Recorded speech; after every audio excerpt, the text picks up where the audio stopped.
હું 2-4 શ્લોક રજૂ કરું છું.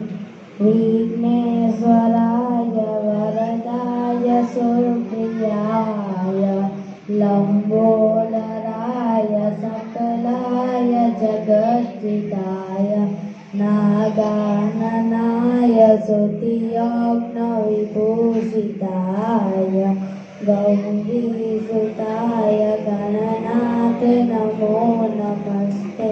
वक्रतुण्डाय महाकाय सूर्यकोटि समप्रभ निर्विघ्नं कुरु मम देव.